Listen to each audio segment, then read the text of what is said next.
Hello à tous, je suis Andrea Pierre, aka Andy, coach de vie, entrepreneur et fondatrice de la marque de développement personnel Feel Positive. Aujourd'hui, je ne vous emmène pas en séance de coaching, mais je vous guide vers le chemin de l'épanouissement personnel pour une vie meilleure et une meilleure humeur avec The Feel Positive Podcast. Ce podcast vous accompagne au début, milieu ou fin de journée pour vous apporter des bulles de positivité et une dose d'énergie dans ce monde bien mouvementé. Il n'est jamais trop tard pour se sentir positive et développer un nouvel état d'esprit pour changer votre vie. Alors, restez connectés, il est maintenant l'heure de discuter et de positiver.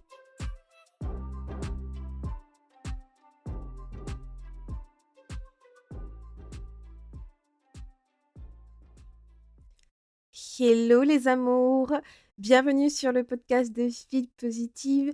J'espère que vous allez bien, que vous avez passé un super bon week-end. Je suis trop contente de vous retrouver encore une fois. Bienvenue à toutes les nouvelles personnes qui écoutent le podcast pour la première fois également. Je suis trop contente, j'enregistre l'épisode 101 aujourd'hui. Alors, ça fait trop bizarre. Si vous n'avez pas encore écouté, l'épisode 100 de Feel Positive est sorti la semaine dernière et cet épisode est sorti sur YouTube.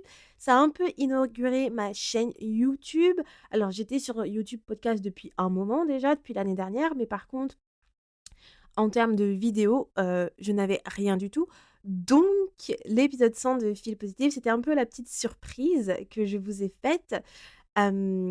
Il est sorti sur YouTube, donc si vous ne l'avez pas encore écouté ou que vous souhaitez me voir sur YouTube, n'hésitez pas à regarder l'épisode 100 sur YouTube. Je vous ai mis le lien de ma chaîne en bio. Alors, aujourd'hui, je voulais vous parler des raisons pour lesquelles la méthode SMART n'a jamais réellement fonctionné pour moi. Et pourquoi, en fait, du coup, j'ai créé ma propre méthode et comment celle-ci, elle a, en fait, transformé ma vie. Et j'ai vraiment envie de mettre en avant que, en fait, la méthode SMART n'est pas pour tout le monde également et que, de base, elle est faite pour le monde de l'entreprise. Et donc, je vais en parler un petit peu plus dans l'épisode et on va voir aussi comment vous pouvez utiliser ma méthode à moi pour l'adapter à votre quotidien. Alors, déjà, c'est quoi la méthode SMART pour ceux qui ne connaissent pas SMART? En fait, SMART, c'est ce concept de management qui consiste à planifier en fait des objectifs qui sont qualitatifs mais aussi quantitatifs. Et en fait, ces objectifs-là, vous allez les planifier sur une deadline précise, une deadline qui est fixée. Cette méthode SMART, elle a été introduite par Peter F. Drucker. Donc, ceux qui ont fait BTS MUC ou BTS RRC, comme moi, vous connaissez forcément Peter Drucker car on avait des cours de management et justement, je pense que la méthode SMART, on la connaît tous de nos cours de management du BTS MUC ou NRC. Je ne sais pas s'il y en avait dans d'autres filières, mais en tout cas, je m'en souviens très très bien. J'ai toujours mon cahier de management. Bref, ce Peter Drucker, c'est lui qui a introduit la méthode SMART. Et de base, comme je disais, cette méthode, elle a été créée pour le monde professionnel, pour le monde de l'entreprise, pour les employés de différents départements. Et le but de se fixer des objectifs SMART était de se fixer en fait des objectifs qui sont fiables et clairs. Et plus des objectifs au final qui étaient inadéquats et qui ne correspondaient pas en fait à la vision de l'entreprise. Donc, pour rappel, c'est quoi SMART? SMART, c'est S pour spécifique, c'est-à-dire des objectifs qui sont clairement définis, qui sont bien précis. On a le M pour mesurable, c'est-à-dire que ce sont des objectifs que l'on peut suivre et qu'on peut en fait quantifier la progression. Donc, par exemple, pour un chiffre d'affaires, ce serait un objectif faire tant de ventes. Après, on a du coup A qui est atteignable. Donc là, c'est-à-dire des objectifs que vous êtes sûr de pouvoir atteindre.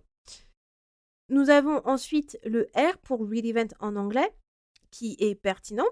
Et là, c'est-à-dire en fait évaluer la pertinence d'un objectif, sa valeur ajoutée. Est-ce que cet objectif, il est pertinent? Est-ce que c'est le bon moment, par exemple, pour le faire? Et pour terminer, nous avons le T de temporel. Et là, c'est-à-dire se fixer un délai pour atteindre cet objectif. Donc, ça va être le délai que vous vous fixez. Par exemple, dans 6 mois, dans 12 mois, et cetera. Pourquoi, en fait, j'ai du mal, en fait, avec la méthode SMART? Bah, en fait, dans un premier temps, cette méthode, elle a été créée pour le monde de l'entreprise. De base, ce n'est pas adapté à la vie pro. Ce n'est pas adaptable à la vie pro puisque ça a été créé pour le monde entreprise. Mais aujourd'hui, forcément, il y a beaucoup de gens qui arrivent à l'adapter à la vie personnelle et je trouve ça très, très bien. Mais par contre, moi, ça ne m'a jamais réellement servi. Dans un deuxième temps, je trouve qu'il manque certains points dans cette méthode SMART. D'une, la célébration des petites victoires. Il n'y a aucun moment où on parle de la célébration des petites victoires. Même si c'est pour le monde d'entreprise, célébrer ses victoires, même en entreprise, c'est important. Les employés, ils ont réussi à faire telle tâche. Vous avez le département des sales, des commerciales qui ont réussi à faire tant de ventes ou à avoir tant de prospects.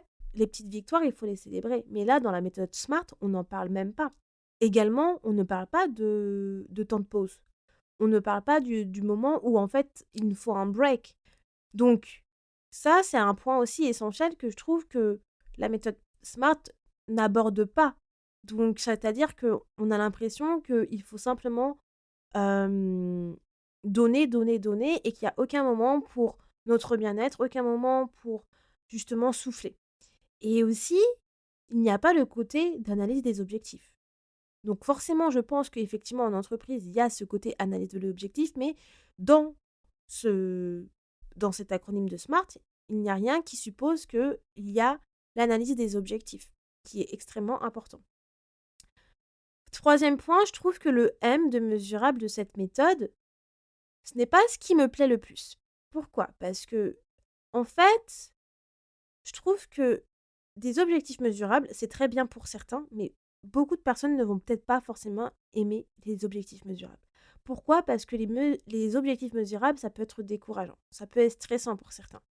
Et je pense qu'il faut que, bah, en fait, il faut que ça soit adaptable. Une personne qui va se mettre, par exemple, je ne sais pas, la perte de 10 kilos.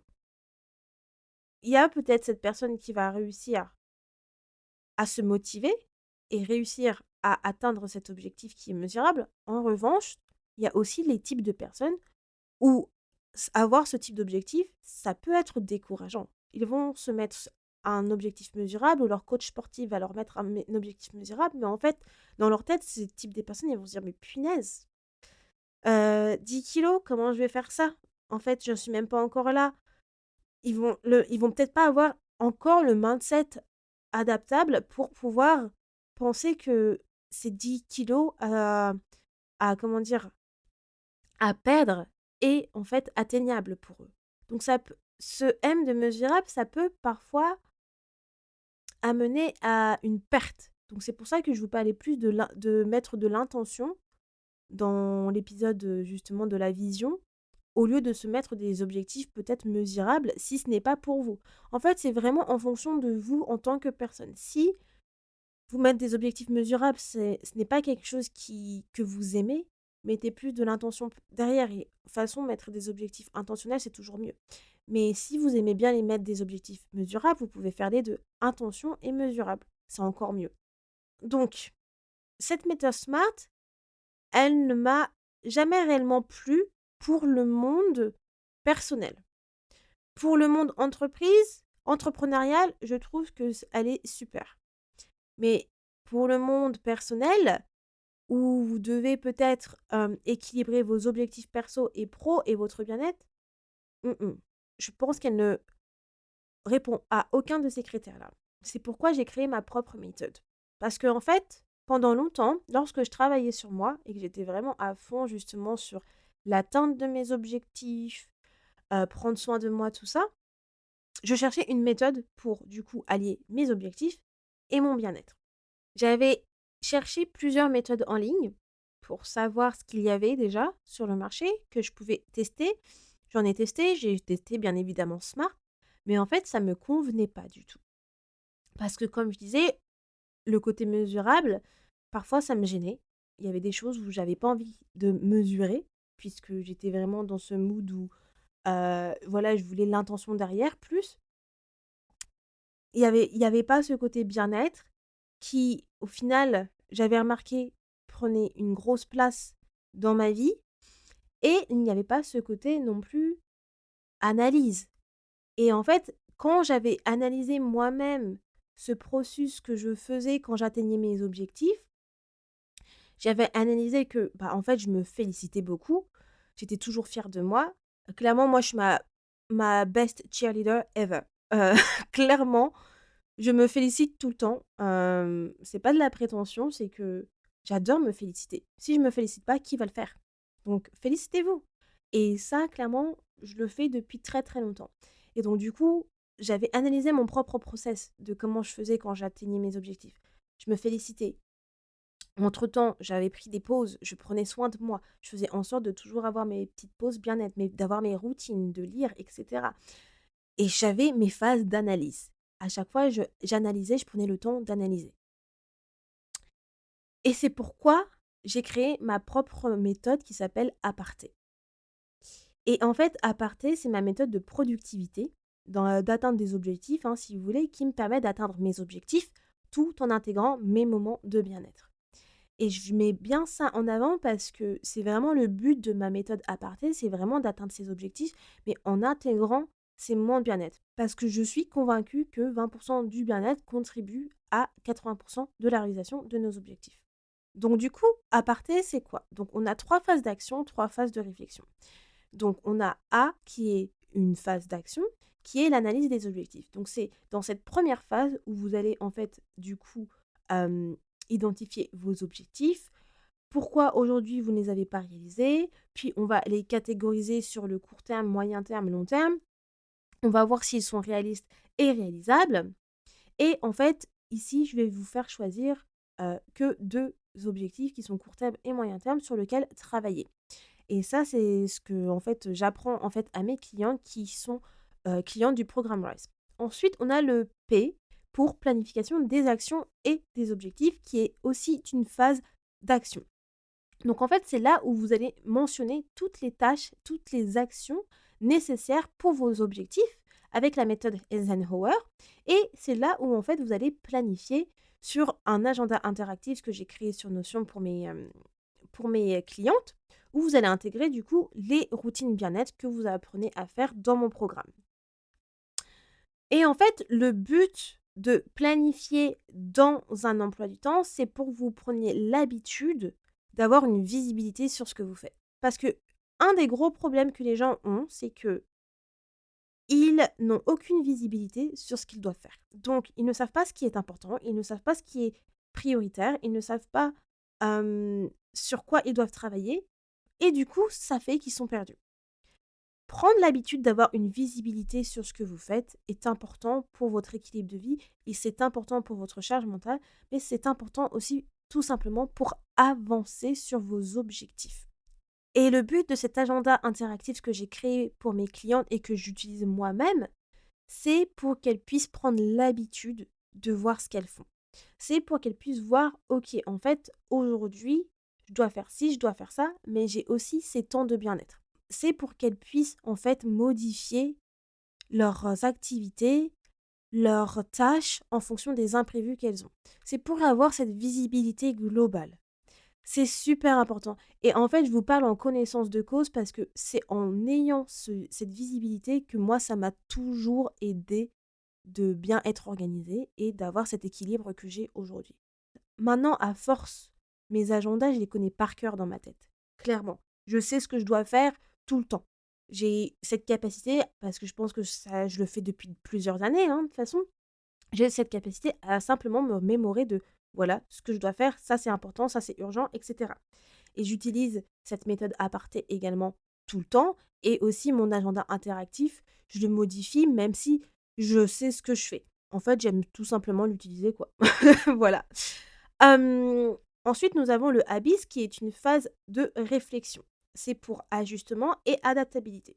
En fait, dans cette phase-là, je prends le temps d'expliquer à mes clientes, comment faire face aux imprévus et qu'est-ce qu'elles doivent faire lorsqu'elles font face à un imprévu, à un événement qui est survenu et bah, du coup qui perturbe tout leur emploi du temps.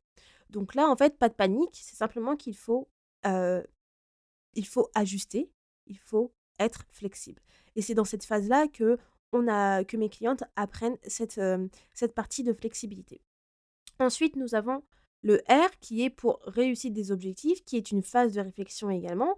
Et c'est là où je vous donne en fait les clés pour vous célébrer. Donc les petites victoires, c'est super important. Moi, j'adore. C'est vraiment, je pense, une des phases des objectifs que j'adore le plus. Se célébrer, c'est trop, en fait, c'est trop la base, quoi. Genre, vous êtes amazing, vous avez réussi quelque chose. C'est la party inside yourself. Vous voyez, c'est un truc de fou. Genre, rien que vous voyez le le fait d'en parler, je suis trop excitée parce que je trouve ça super de se célébrer et de se dire: «Yes, j'ai réussi», que ça soit une petite victoire qui vous amène à cet objectif ou une grosse victoire. Et dans cette partie justement, cette phase de réflexion de réussite des objectifs, c'est là où je vous explique comment vous pouvez vous féliciter, comment vous pouvez vous célébrer de plusieurs manières. Ensuite, nous avons du coup la phase E, qui est évaluation des objectifs, qui est une phase d'action, où là, en fait, je vous mets à disposition un workflow d'évaluation que j'utilise lorsque j'ai terminé, en fait, un objectif. Donc, je passe par cette phase d'évaluation qui me permet de faire l'état des lieux de cet objectif. Est-ce que je l'ai respecté? Combien de temps ça m'a pris, etc. Si j'ai eu des difficultés, blablabla. Donc, tout ça, c'est dans ce workflow. Et ensuite, pour terminer, nous avons la phase T, qui est temps mort. Donc, temps mort, c'est une phase très importante également. Donc, une des choses que j'ai remarquées, pendant toutes ces années, c'est que en fait, moi, j'intégrais pas de temps mort dans l'atteinte de mes objectifs. C'est que quand j'avais terminé un objectif, je partais directement à essayer de planifier le suivant. Je prenais pas ce temps mort. Et c'est au fur et à mesure, avec le temps, où j'ai compris que en fait, non, Andy, tu t'épuises à vouloir aller d'un objectif à un objectif. Prends ce temps mort. Prends ce temps mort, c'est prendre des temps de pause avant la reprise d'un nouveau objectif. Donc, tu as fait l'évaluation, tu as besoin de ce temps mort pour vraiment lâcher prise sur tout. Juste, voilà, être dans le moment présent. Et ensuite, dès que tu sens que c'est le bon moment, tu reprends un autre objectif. J'ai créé cette méthode parce que c'était celle qui me correspondait le mieux, en fonction de tout ce que j'ai analysé pendant toutes ces années. Et comme je vous l'ai dit, je trouve que mettre en place 20% du bien-être, ça contribue à 80% de la réalisation de nos objectifs. Plus vous vous sentez bien et vous prenez soin de vous, plus vous prendrez plaisir à travailler sur ce qui est important pour vous. Et en fait, comment vous intégrez ces notions de bien-être, ces moments de bien-être dans la méthode aparté, c'est dans la partie planification. Donc dans la phase P, planification des actions et des objectifs. Donc dans l'agenda interactif que j'ai créé sur Notion, justement, vous avez la possibilité d'ajouter en fait vos routines bien-être. Et en fait, ces routines bien-être, c'est des routines bien-être que vous apprenez à faire dans mon programme. Mais si vous n'avez pas mon programme, vous pouvez penser à vos propres routines bien-être. Et 20%, c'est ça en fait, c'est 2 activités qui vous font du bien chaque jour dans votre quotidien. Donc ça peut être 15 minutes de lecture, ça peut être 15 minutes de marche. En fait, le but, c'est vraiment de prendre l'habitude d'intégrer des routines, prendre des habitudes pour augmenter votre énergie positive et votre taux vibratoire. Donc ça, c'est aussi important et c'est pour ça que le but, c'est d'avoir au moins 2 activités à intégrer chaque jour dans votre emploi du temps, si possible, ou sinon d'ajouter 2 activités par semaine. C'est vraiment en fonction de votre emploi du temps. Mais au moins avoir la visibilité sur tout ce que vous faites au niveau des tâches et au niveau des routines que vous pouvez intégrer, ça vous permet de savoir où j'ai du temps libre. OK?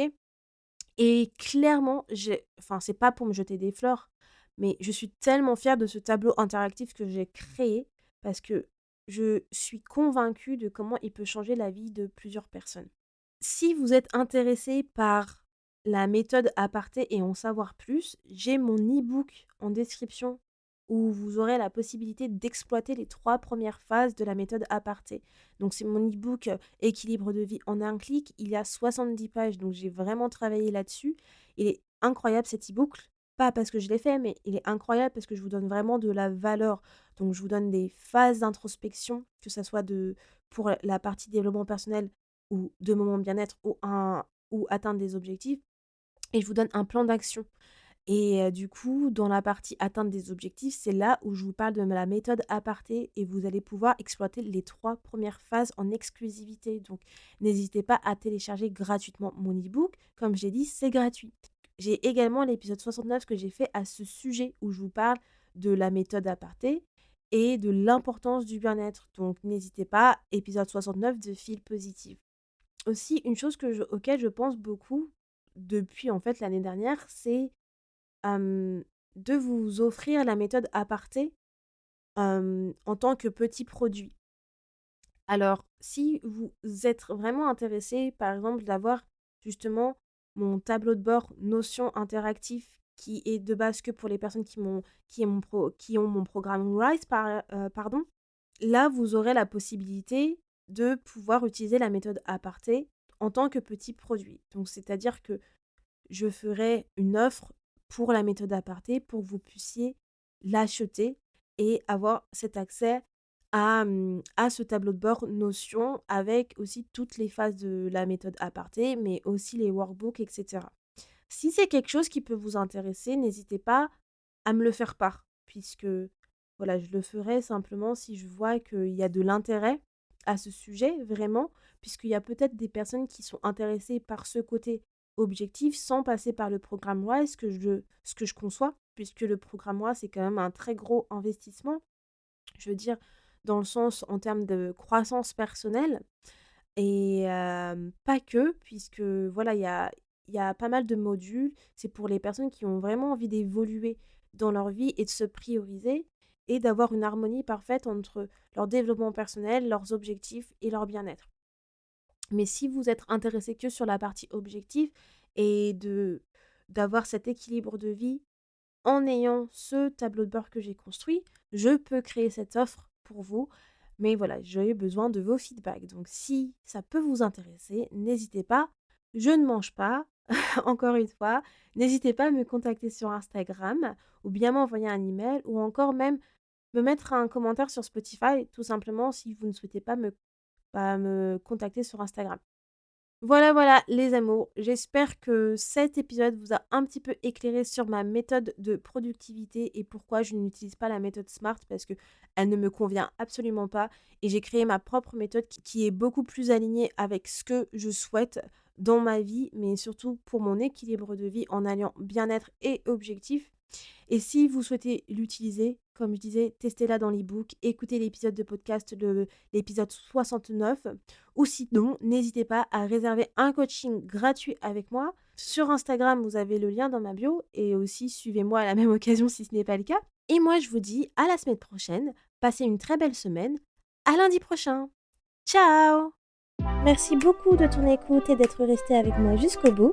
Si à la fin de cet épisode tu sens ton humeur changer et tu te sens un peu plus boosté, n'hésite pas à me laisser un avis ou une note sur ta plateforme d'écoute préférée, ça me fera toujours plaisir et j'apprécierai de les lire dans le prochain épisode. À bientôt, positivement, Andy.